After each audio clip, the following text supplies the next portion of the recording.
بيبدأ فيلمنا بالدكتور حواس واللي بيشتغل كمنقب للآثار، وهو بيحكي إن من 4500 سنة في نهاية الأسرة الثالثة كان موجود فرعون اسمه حوني، وإنهم ما قدروش يوصلوا لأي معلومات عنه غير اسمه وصورة راس تمثال بيعتقدوا إنها صورته. وبيحكي لنا إن كل الملوك اللي كانوا قبل الملك حوني في الأسرة الثالثة بنوا لنفسهم أهرامات في سقارة. وبيبدأ الفيلم بمجموعة من العمال بيستكشفوا مقبرة فرعونية جديدة، وبنسمع صوت زاهي حواس وهو بيعرفنا إن المقبرة الفرعونية بتبقى زي الكبسولة الزمنية، وجواها بيكون في تعاويذ ولعنات لحماية الميت.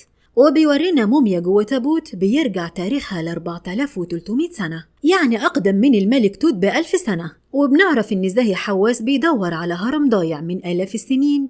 وبنشوف مجموعة من الصحفيين وهم بيغطوا اكتشاف أثري مهم في منطقة سقارة. وبنعرف إن من 5000 سنة المصريين القدماء بنوا مدينة الموتى على حدود الصحراء الغربية، والرملة والعوامل المناخية قدروا إنهم يخفوا المدينة دي، والمعروفة دلوقتي باسم سقارة، اللي من وجهة نظر زاهي حواس هي من أهم المناطق الأثرية في مصر، والاكتشافات لسه ما خلصتش في منطقة ما حدش حفر فيها لحد دلوقتي، وما اكتشفوش منها غير 30% من كنوز مصر القديمة من مقابر ومعابد وأهرامات. وبيقول لنا كمان إن أكتر من 70% لسه موجودة تحت الرمل. وبنعرف إن زاهي حواس بقاله فترة كبيرة جدا بيفكر إن هو يستكشفها، ودايما كان بيروح للمنطقة دي ويقعد فيها لوحده وبيسأل نفسه يا ترى إيه اللي ممكن يكون موجود تحت الرملة دي، ولسه لحد دلوقتي ما نعرفش عنه أي حاجة. وبنشوف زاهي حواس وهو واقف في منطقة سقارة وبيتخيل وجود الهرم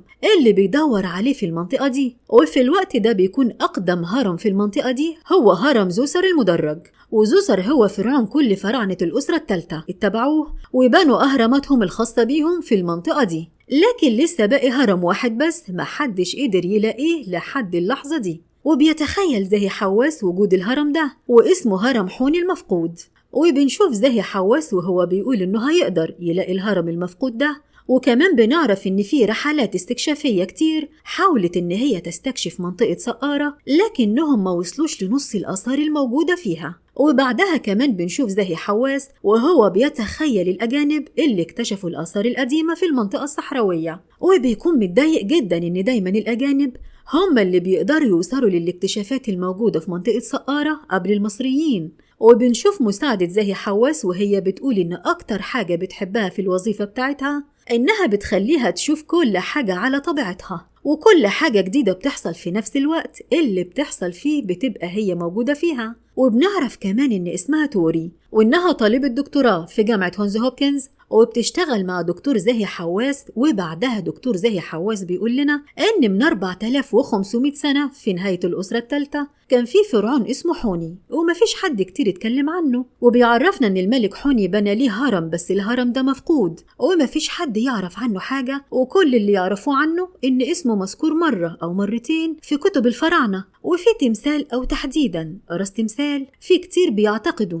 إن راس التمثال دي بتعود للملك حوني. وبنشوف شكل التمثال ده على ايباد مع دكتور زاهي حواس، واللي بيقول لنا ان القائد والملك الفرعوني ده كان شكله ملك قوي جدا. وبنشوف دكتور زاهي حواس وهو مع 2 من المساعدين بتوعه ومعاهم السكرتيرة بتاعته، وهم بيتكلموا على الملك حوني. وبيقول لهم ان كل ملوك الأسرة الثالثة اللي سبقوا الملك حوني بنوا أهرامات في سقارة، وبيحدد لهم منطقة على الخريطة، وبيقول لهم إن المنطقة دي غامضة ومفيش حد توصل ليها قبل كده. وكمان بيقول لهم إنه بيتمنى إنهم يكتشفوا الهرم الجديد في المنطقة دي، علشان كده هيركزوا الحفر بتاعهم في نفس المنطقة. الدكتور زاهي حواس بيوزع المهام بينهم، وبيقول لهم إن عصام هيروح يحفر الخنادق التجريبية، وبنعرف إن الخنادق التجريبية دي هتوصلهم لحاجة ممكن تساعدهم في إنهم يكتشفوا المكان الصحيح لهرم حوني. والمساعد بتاعه بيقول له إنه كويس جدا إن هم هيقدروا يحفروا في المنطقة دي، وممكن كمان يحفروا خندق على شكل مربع في نفس المنطقة. وبعد ما بيتناقشوا مع بعض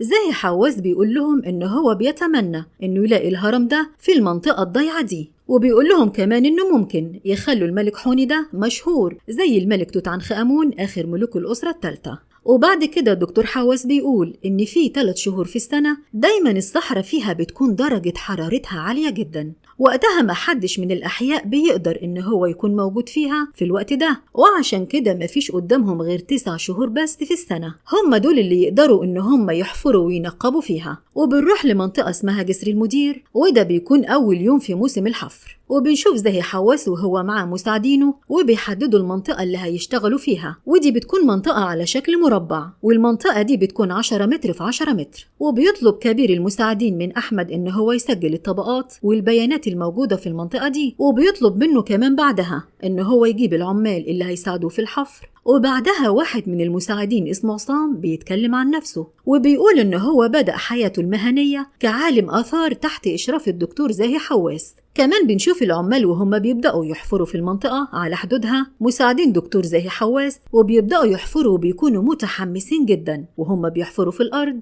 وبنشوف عصام وهو بيقول إن مصر عندها تاريخ عظيم، وعشان نقدر نفهم دلوقتي احنا مين لازم نعرف احنا كنا ايه. وبنعرف بعد كده ان دكتور زاهي حواس مش هو المنقب الوحيد في المنطقة، وعلى بعد 2 كيلو من المنطقة في موقع اسمه بويا ساتيون واحد من تلاميذ دكتور حواس بيحفر في المنطقة. وبنعرف ان دكتور زاهي حواس حقق نجاح كبير جدا في المواسم ال4 الأخيرة في منطقة سقارة، والمقبرة اللي اكتشفها بيعود تاريخها ل 4400 سنة قبل الميلاد. وبنشوف كمان موقع الحفر اللي بيبقى فيه خيم وعمال كتير، وبيبقى فيه ركن واحد بس هو اللي محدش لسه نقب فيه. وبنشوف مساعد دكتور زاهي حواس وهو بيسلم على العمال والعلماء اللي موجودين في المنطقة اللي هو بيحفر فيها، وبيقول لنا إن هو لما بيحفر في الأرض ما بيبقاش عارف هيلاقي إيه. وبنشوفه وهو بيحفر في الأرض وبيقدر إنه يطلع تمثال صغير جدا وبيبقى باين عليه إن هو تمثال فرعوني. وبيقول لنا كمان إن إحنا لازم نتخيل إن آخر حد مسك التميمة اللي هو لقاها أو التمثال الصغير اللي هو لقاه كان عايش هنا من آلاف السنين. وبيقول لنا إن إحنا مش عارفين عالمهم كانوا إزاي أو كانت هي إيه معتقداتهم.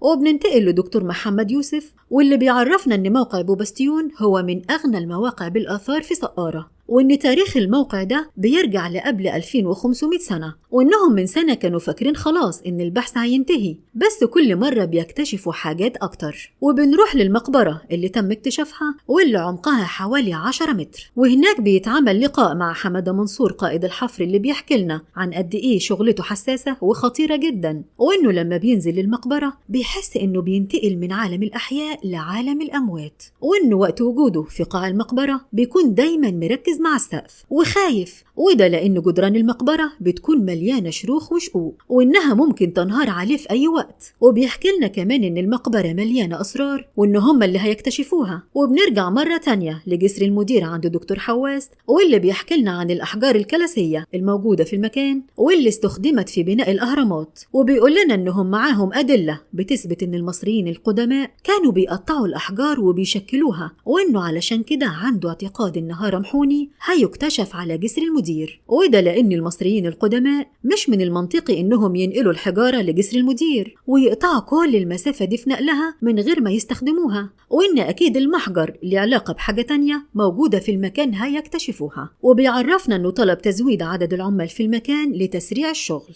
وده لأن الموقع مليان بالتلال الرملية. وبننتقل للقاء مع دكتور إسلام شهاب اللي بيأكد لنا على أهمية وجود العلماء أثناء الحفر، وبيقول لنا كمان إن وجود مقبرة ده دليل على وجود غيرها كتير. وكمان دكتور حواس بيقول لنا إن أي هرم بيكون جنبه عدد من المقابر الموجود فيها جثث الأشخاص المقربين من الملك، بس سقارة تعتبر مدينة مقابر ضخمة لكل طبقات المجتمع. وبنرجع مرة تانية لموقع البوبستيون وقت ما العمال بيحفروا في المقبرة اللي تم اكتشافها، وبيقدر قائد الحفر منصور إنه يتوصل لمدخل مقفول داخل المقبرة واللي بيكون مصنوع من الطين والطمي. وبعدها بيوصل دكتور وزيري للمقبرة وبيقدروا إنهم يفتحوا المدخل واللي بيكون جواه عدد كبير من التوابيت، وبعدها بيخرجوا من المكان بسرعة بسبب نقص الأكسجين. وبيكلمنا دكتور وزيري عن أستاذه الدكتور حواس وإنه بيعتبره بمثابة الأب الروحي ليه. وبيحكي لنا كمان دكتور حواس عن شبابه وإنه كان بيكره علم الآثار، وده لأنه كان كل مرة بيروح فيها المكتبة بيلاقي إن الكتب لمؤلفين أجانب،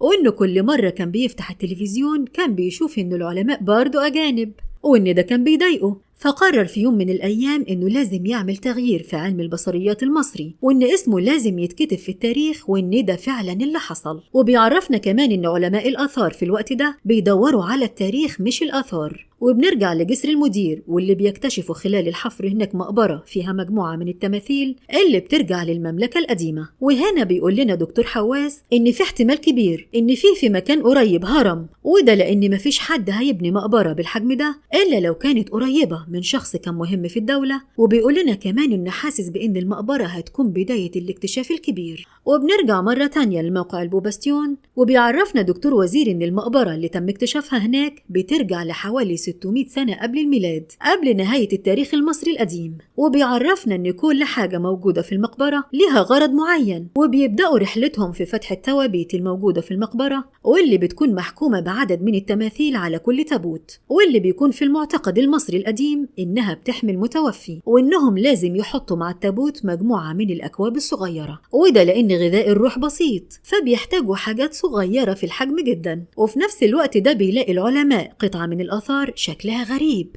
ومحفور عليها بالكتابة إن آخر شخص دخل للمقبرة هو الكاهن المرتل، والمسؤول عن الطقوس اللي هتخلي المقبرة مختفية للأبد. وبيوضح لنا كمان دكتور وزيري إن أهم حاجة عند المصري القديم هو سلامة الجسد، وده لأن الروح هتسكنه مرة تانية بعد خروجها لمقابلة الإله في رحلة الصباح. وإن المصري كان بيحاول بكل الطرق يخفي مقبرته للأبد، لأن في اعتقادهم إن لو أجسادهم اتدمرت هيتحرموا من الحياة بعد الموت. وبنرجع لجسر المدير، وهناك بيعرفنا دكتور شهاب إنهم خلال 4 شهور قدروا يكتشفوا 153 مقبرة. وبيعرفنا كمان إن المقبرة لو كانت مليانة بالرمال فده معناه إنها اتسرقت، أما لو كان موجود فيها حجر الكلس أو بقايا طوب طينية فده معناه إن المقبرة أول مرة تتفتح. وبعدها بيتم اكتشاف مقبرة كمان بترجع ل 4000 سنة، وبيبدأوا في فتح التابوت اللي بيكون بسيط جدا، واللي بيكون موجود جواه هيكل لشخص متحنط من 400 سنة. وبيقرر الدكتور إنه يسيبه مكانه وما يخرجهوش، وده لأن جثته اتحللت. وبيعرفنا إنه أكيد كان شخص مهم وعشان كده تم تحنيطه. وبيقول لنا كمان إنهم هيتابعوا عملية التنقيب لحد ما يثبتوا بالأدلة وجود هرم في المكان. وبنرجع تاني لموقع البوباستيون قبل انتهاء الحفر بشهرين، وهم بيخرجوا كل الآثار الموجودة في المقبرة وبيستعدوا لفتح التوابيت. ولكن للأسف إن في 3 توابيت من الموجودين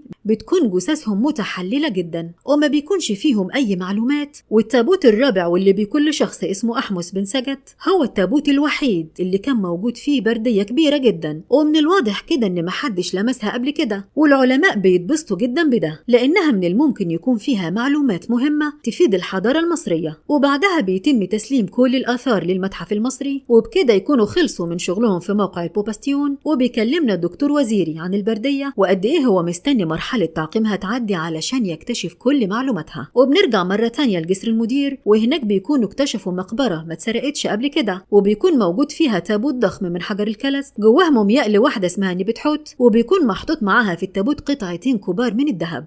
وبيقول لنا دكتور حواس إن دي تعتبر أقدم موميا جميلة في مصر، وبيبدأوا ياخدوا منها عينات علشان يفحصوها. وبيقول لنا الدكتور إنها في الغالب امرأة أو قريبة حد في البلاط الملكي، وده لأنهم مستخدمين لتحنيطها مادة الراتنج، واللي مش بتستخدم في الدولة القديمة إلا في حالات نادرة جدا. وبيبدأوا يكملوا رحلتهم في البحث عن هرم حوني لحد ما بيكتشفوا جدار بطول حوالي 85 متر. وبيقول لنا دكتور حواس إن عنده أمل إن يكون قاعدة هرم حوني أو السور اللي حواليه، وبيطلب من العمال تكمل حفر في نفس المنطقة لحد ما يكتشفوا هو إيه. بيقول لنا كمان دكتور حواس إنه علم جيش من العلماء واللي هيكملوا مسيرته بعد ما يموت. وبينتهي كلامه بإنه بيتمنى إن حد من طلابه يوصل لهرم حوني المفقود. وبنروح للمتحف المصري وهم بيكتشفوا البردية بعد ما تم تعقيمها وترتيبها لمدة 3 أسابيع، وبيتم الإعلان عن معلوماتها في إعلان صحفي. وبيعرفهم دكتور وزير إن البردية طولها 9 متر، وإن الموجود فيها هو كلام من كتاب الموتى. وبيعرفهم إنها اكتشاف مصري وإنها اتسمت باسم بردية وزيري. ولحد هنا بينتهي فيلمنا بدكتور حواس وفريقه وهم بيكملوا بحثهم عن الهرم المفقود.